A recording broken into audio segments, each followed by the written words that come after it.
ಮತ್ತೆ ನನಗೆ high jump ಮಾಡ್ಲಿಕ್ಕೆ ಬಹಳ ಇಷ್ಟ.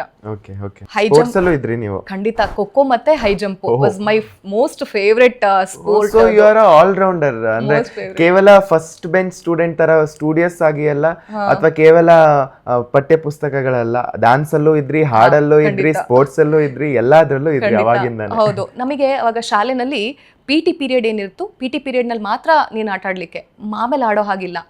ಆದ್ರೆ ನಮಗೆ ಹೈ ಜಂಪ್ ಪ್ರಾಕ್ಟೀಸ್ ಮಾಡ್ಲಿಕ್ಕೆ ಬಹಳ ಇಷ್ಟ, ತುಂಬಾ ಮಾಡೋಳು. ನಾನು ಮತ್ತೆ ವಾಣಿ ಅಂತ ಹೇಳಿ ಒಬ್ಳಿದ್ಲು, ಇವತ್ತಿಗೂ ನಂಗೆ ಅವಳು ಟಚ್ ಅಲ್ಲಿ ಇದ್ದಾಳೆ. ವಾಣಿ ನಾನು ಇಬ್ರು ಏನ್ ಮಾಡ್ತಿದ್ವಿ, ಕ್ಲಾಸ್ ಮುಗಿಯುತ್ತಲ್ವಾ, 4:20 ಕ್ಲಾಸ್ ಬಿಡುತ್ತೆ, ನಾವಿಬ್ರು ಮಾತಾಡ್ಕೊಂಡು ವಾಣಿ ನೀನು ಇರು ನಾನು ಇರ್ತೀನಿ, ಹೈ ಜಂಪ್ ಮಾಡೋಣ.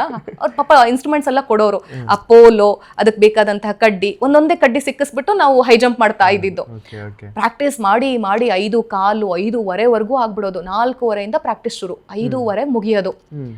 ಮನೆಗೆ ಹೋಗಿ ಒಂದ್ ಕಾರಣ ಹೇಳ್ಬೇಕಲ್ಲ, ಈಗ ನಾನು ಹೈ ಜಂಪ್ ಆಡ್ತಾ ಕೂತಿದ್ದೆ ಅಂತಂದ್ರೆ ನಮ್ಮಮ್ಮ ಲಾತೋ ಹೊಡಿಯುತ್ತೆ, ಎಷ್ಟೊತ್ತವರೆಗೂ ಆಟಾಡ್ಕೊಂಡು ಕೂತಿದ್ಯಾ, ಮನೆಗೆ ಕೆಲಸ, ಮನೆಗೆ ಬಂದ ತಕ್ಷಣ ಅಂಗಡಿ ಮಳಿಗೆ ನೋಡ್ಕೋಬೇಕು, ಅಂಗಡಿಯಲ್ಲಿ ಇರ್ಬೇಕು, ಅಪ್ಪ ಎಲ್ಲ ಹೊರಗಡೆ ಹೋಗ್ತಾರೆ, ಇಲ್ಲ ಏನಾದ್ರು ಮನೇಲಿ ಏನಿರುತ್ತೆ ನೋಡ್ಬೇಕು, ಹೋಮ್ವರ್ಕ್ಗಳು ಮಾಡ್ಬೇಕು, ಈ ಎಲ್ಲ ಕೆಲಸ ಬಿಟ್ಟು ನೀನು ಆಟಾಡ್ಕೊಂಡು ಕೂತಿದ್ಯಾ ಅಂದ್ರೆ ಅಮ್ಮ ಬೈತಾರೆ.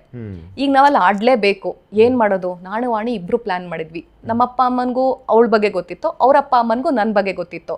ಹಾಗಾಗಿ ನಾವಿಬ್ರೇ ಒಂದು ಪಾರ್ಟ್ನರ್ಸ್ ಇನ್ ಕ್ರೈಮ್ ಅಂತಾರಲ್ಲ ಹಂಗೆ. ವಾಣಿ ನೀನು ಹೇಳು, ನಾವಿಬ್ರು ಕುತ್ಕೊಂಡು ಓದ್ತಾ ಇದ್ವಿ, ಕಂಬೈನ್ ಸ್ಟಡಿ ಮಾಡ್ತಾ ಇದ್ವಿ ಸ್ಕೂಲ್ನಲ್ಲೇನೆ, ಮನೆಗೆ ಹೋದ್ರೆ ಓದ್ಲಿಕ್ಕಾಗಲ್ಲ, ಅದಕ್ಕೆ ಇಬ್ರು ಇಲ್ಲೇ ಕಂಬೈನ್ ಸ್ಟಡಿ ಮಾಡ್ಕೊಂಡು ಮನೆಗೆ ಹೋಗಿದೀವಿ ಅಂತ ಹೇಳೋಣ ಅಂತ ಹೇಳಿ ನಾವಿಬ್ರು ಮಾತಾಡ್ಕೊಂಡು ಇಬ್ರು ಆಟ ಆಡೋದು. ಮನೆಗೆ ಹೋಗಿ ಬಹುಶಃ ಒಂದು 9th ಅಲ್ಲಿ 10th ಅಲ್ಲಿ 1998 99 ಅಥವಾ 2000 ಆ ಇದ್ರಲ್ಲಿ. ಅವಾಗ ಆಡ್ಬಿಟ್ಟು ಮನೆಗೆ ಹೋಗಿ ಸುಳ್ಳು ಹೇಳೋದು, ಅವಳು ಹೋಗಿ ಸೇಮ್ ಸುಳ್ಳು, ನಾನು ಹೋಗಿ ಸೇಮ್ ಸುಳ್ಳು. ಅವರಪ್ಪ ಅಮ್ಮ ಕೇಳಿದಾಗ್ಲೂ ಇದೇ ಮಾತು, ನಮ್ಮಪ್ಪ ಅಮ್ಮ ಅವಳಿಗೆ ಕೇಳಿದ್ರು ಇದೇ ಮಾತು.